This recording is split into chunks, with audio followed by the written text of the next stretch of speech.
오늘 오랜만에 고등학교 친구를 한 명 만나가지고 뭐 이런저런 그 대화를 같이 하게 됐는데요. 대화를 하다 보니까는 최근 이제 이슈 요즘에 많이 최근 가장 국제적으로 유명한 게 이제 AI 아니겠습니까? 그러니까 AI 관련된 이야기를 하다가 그 재밌는 통찰이 들어가지고 그 통찰을 제가 좀 기록으로 남겨놓고 싶어가지고 오늘 제가 그 생각했던 생각을 제가 떠올린 생각을 정리를 해서 기록으로 남겨놓도록 하겠습니다. 그 친구가 그런 말을 해요. 인간이 통제력을 AI한테 넘겨주는 거 아니냐? 네? 통제력. 인간이 통제력을 발휘하고 있다가 AI한테 통제력을 AI에게 뺏기는 거 아니냐? 이런 말을 하더라고요. 그래서 언뜻 생각해보면 맞는 말인데 조금 다시 생각을 해보니까 이게 틀린 말일 수도 있겠다라는 생각이 들었다는 거죠. 자, 우선 첫 번째로는 여러분도 인간이 통제력을 가지고 있나요? 여러분들은 인간이 통제력을 행사하고 있다고 생각하십니까? 여러분들은 여러분들의 삶을 충분히 제어하고 통제하고 계신가요? 개인의 삶이든 뭐 국가든 아니면 전 세계든 뭐 더 크게는 역사가 되겠죠. 사실 개인은 그리고 인간은 인류는 이미 역사의 통제력을 상실한 지 오래가 아닌가 저는 그런 생각이 들었어요. 지금 전 세계에서 가장 힘이 센 사람이 누굽니까? 트럼프죠, 트럼프.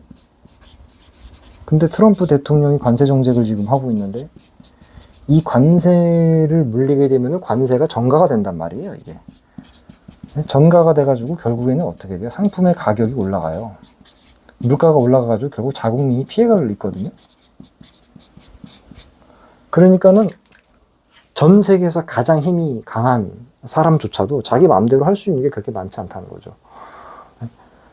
자기 마음대로 그렇게 할 수 있는 게 많지 않다라는 거예요. 물론 뭐 다른 사람보다는 통제력이 강하겠지만 이 대단한 사람조차도 사실은 인류 역사에 미치는 영향력이 제한적일 수밖에 없다.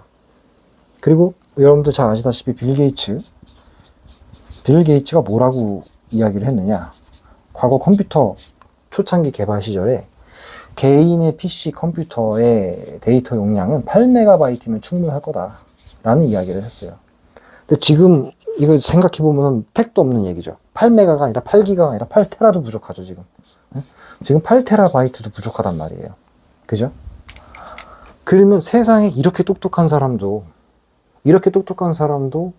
역사의 흐름을 제대로 예상하지 못하고 과학과 기술의 발전을 제대로 예상하지 못하는데 그럼 인간이 통제력을 그러면 기존에 갖고 있냐는 거예요. 인간이 통제력을 뺏겼다라고 하면 통제력을 AI한테 뺏기려면 통제력을 갖고는 있어야죠. 근데 통제력을 지금 갖고 있지는 않잖아요. 그러니까 통제력을 뺏긴다라고 하는 말이 사실 좀 잘 이치에 맞지 않을 수도 있겠다. 그런 생각이 들었고, 그리고 그러니까 이제 통제력이 사실은 우리한테 이미 빠져나가서 이미 인류의 역사의 흐름, 거대한 흐름의 통제력은 인간을 떠나간 지 오래가 아니겠느냐. 그런 이야기를 하나 하고 싶었고, 근데 두 번째로는 사실 어떻게 보면 두 번째 이야기가 더 중요한 이야기인데요. 저는 옛날에 이 인간은 아날로그잖아요. 아날로그, 그죠? 인간은 아날로그란 말이에요. 아날로그고 AI는 디지털이잖아요. 그죠? 아날로그의 특성이 뭡니까? 아날로그의 특성은 연속성이에요, 연속성. 이게 연속성인데, 연속성. 그리고 디지털은 불연속성이죠. 불연속성이라고 하는 게 뭐냐면 디지털 0이냐 1이냐 전기가 통하면 1, 전기가 통하지 않으면 0 해서 이 이진법으로 모든 것들을 불연속적으로 표현해낸다는 거예요. 근데 우리가 살고 있는 인간의 세상은 연속적이기 때문에 저는 영원히 아날로그의 세계와 디지털 세계의 간극은 평행선을 그을 거라고 저는 생각을 해왔었거든요. 아무리 AI가 발달을 해도 얘는 디지털이니까 이 디지털 방식으로 세상을 구현하는 건 인간의 이 불연속적인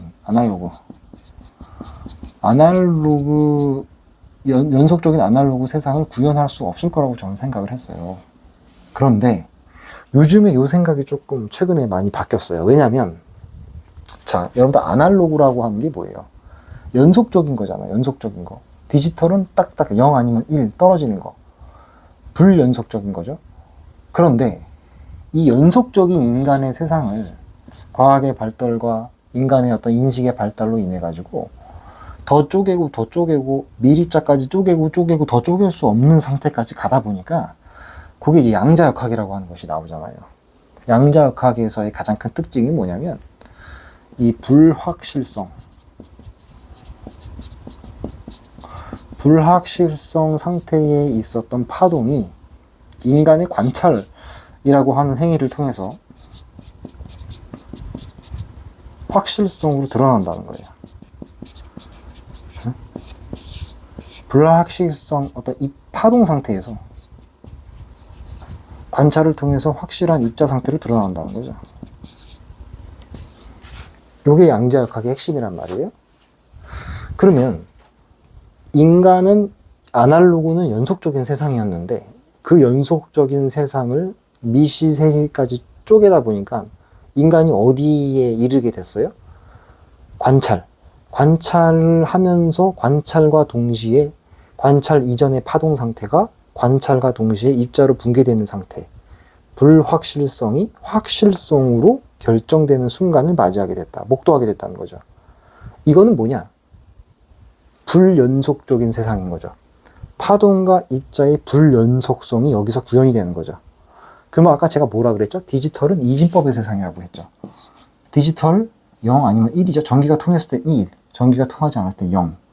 그럼 이거를 0을 예를 들어서 0이라고 하는 거를 이거를 예를 들어서 파동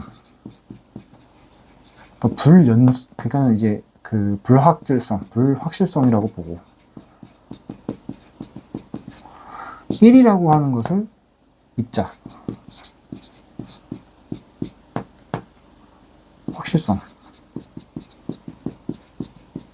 이렇게 등치시켜 보면 우리가 과거에는 아날로그와 디지털이 영원히 만나지 않을 거라고 생각을 했는데 이렇게 해서 보면 아날로그와 디지털이 크게 다를 게 없다는 거죠. 그죠? 그러니까 디지털로 아날로그 세상도 완벽하게 구현할 수 있다는 거예요. 그러면 인간과 AI, 아날로그와 디지털 세상이 만나버리는 거잖아요. 그래서 저는 그런 생각이 들었어요. 인간은 애초에 인간이 역사에서 행사할 수 있는 통제력이라고 하는 것은 이미 상실된 지 오래고, 그리고 어쩌면 인간이 통제력을 상실하는 게 아니라 인간이 AI로 어떻게 보면 변화해 가는 거 아니겠냐. 변화 혹은 진화하는 거 아니냐. 진화하는 거 아닐까라는 생각을 하게 됐다는 거죠.